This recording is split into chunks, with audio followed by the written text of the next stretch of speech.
Jou. Halo, kuunteleeko kukaan? Oisko aika ottaa pikkuhiljaa meidän nuoret keskusteluun mukaan, Vai onks meistä tullut puuroja? Nuoret ympärillä tekee kilvan hätähuutoja. Halo, kuuleeko ees kukaan? On pakko tarttua toimeen, joten tuut sä mukaan. Pelkät puheet ei riitä, ei ne kiinnosta ketään. Tilanteeseen pitää puuttua, siihen pitää herää. Pakko skrivaa biisi, en pysty ole hiljaa enää.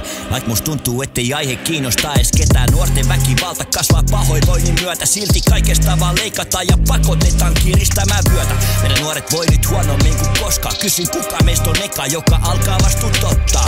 Ei se on nuorten syy, et pahoinvointi kasvaa. Ne vaan sattuu ole niitä, jotka joutuu huonoista päätöksistä maksaa. Niin paljon löytyy puhetta, mut tekoja silti ei ollenkaan. Tääkö on muka se tapa, miten Suomessa nuoria kohdellaan. Ei hyvinvointivaltiossa tehdä itse murhia. Niin kauan kaikki katteettomat tupaukset on turhia.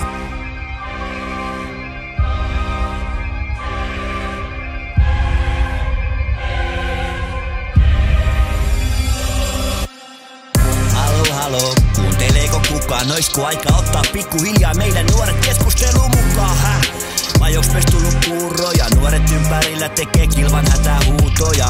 Halo, kuuleeko ees kukaan? On pakko tarttua toimeen, joten tuut sä mukaan. Pelkät puheet ei riitä, ei ne kiinnosta ketään. Tilanteeseen pitää puuttua, siihen pitää herää. Kun olin ite nuori, ei se ollut helppoa silloinkaan. Mut nyt on ollut sotia, huonoja päätöksiä ja korona. Jos mieli alkaa prakka, joudut lapun kanssa jono. Apuun pitäis saada heti kun on tarvis. Nolo, sillä nuoret on ne, jotka meidän tulevaisuut rakentaa. Mut miten tarttu toimeen, jos vaan ahdistaa ja masentaa? Osa eksyy, hakee vertaistukea väärää porukkaa. Ja sit kun haluun pois, niin kela eiks tää nyt siitä apukaa? Aika pommi tikittää ja paini alkaa kasvamaan. Nyt on pakko kirittää tai sit me päästään maksamaan. Kun nuorista on kyse, pitäis laittaa kaikki peli. Ei huomenna, ei kohta, vaan ihan just nyt heti.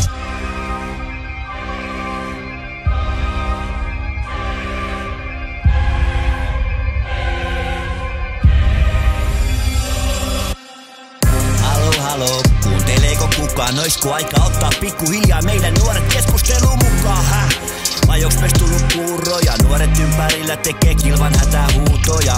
Halo, kuuleeko ees kukaan? On pakko tarttua toimeen, joten tuut sä mukaan. Pelkät puheet ei riitä, ei ne kiinnosta ketään. Tilanteeseen pitää puuttua, siihen pitää herää.